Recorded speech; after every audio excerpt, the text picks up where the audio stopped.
to repeal the taxes. Get rid of them. Alas, I was not successful.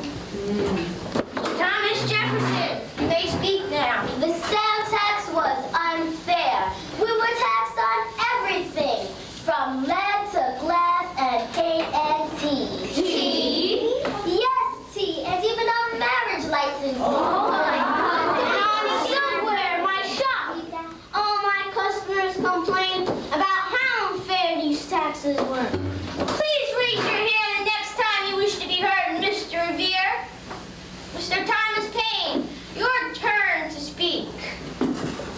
The important thing to remember, my fellow Americans, is that we were taxed and are now being taxed without our consent.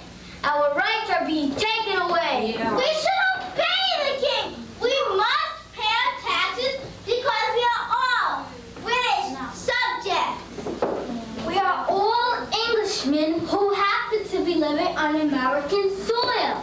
King George is our ruler. He decides what is best for us. Nay! Down with the king! To the king! Long live King George! Use your gavel, Mr. Adams! Order, order! Mr. Thomas Paine. Are we sheep? We had been making our own laws, deciding what was best for us. Then England got into debt, owed all that money because of their wars. King George looked across the ocean and said, let's tax the Americans to pay for our wars. Mr. John Hancock.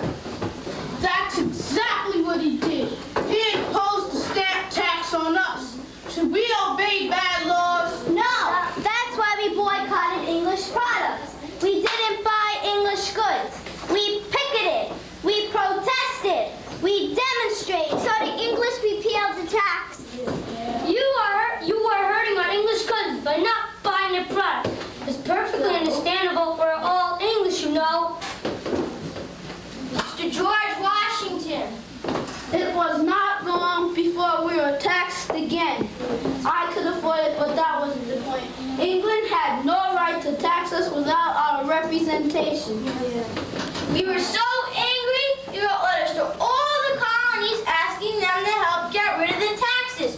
So what happened? British troops were sent to Boston to keep law and order. That was a terrible time. One cold day, there was snow on the ground. My son and some friends gathered around the soldiers. Some say they threw snowballs at the soldiers. The soldiers were young and frightened. They fired into the crowd. My son and 4 of the young men were killed. They were massacred. It wasn't a massacre. Those soldiers were there to protect law-abiding citizens like myself. Those men were rowdies, up to no good. They were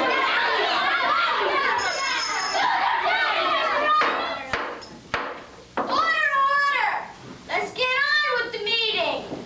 So once again, the English repealed the taxes, all except the tax on tea.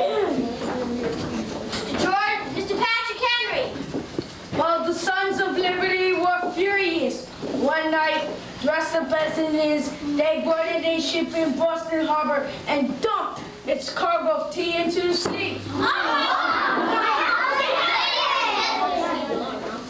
All the colonies heard about it, even in Virginia where I live. How the English governor closed the port to punish Boston. No ships could enter or leave. That was an unlawful thing to do. That was an act of civil disobedience. We were willing to pay for the tea.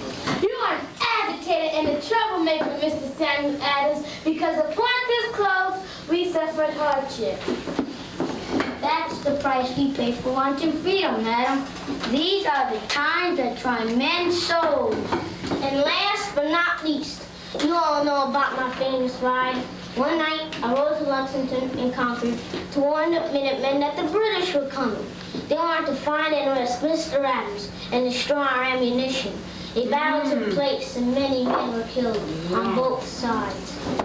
You were very brave and saved my life. That first shot that rang out, that was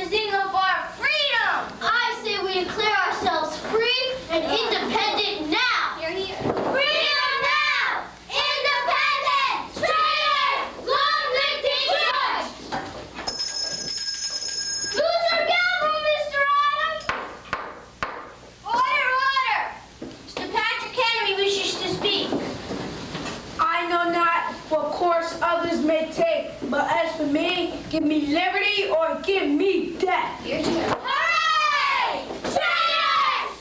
Freedom! Death to the traitors!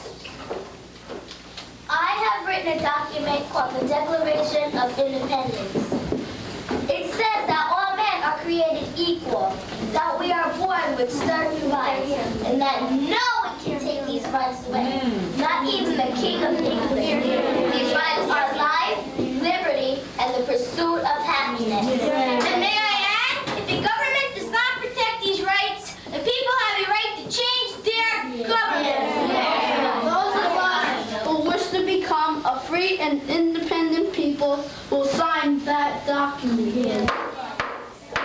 Meeting is adjourned.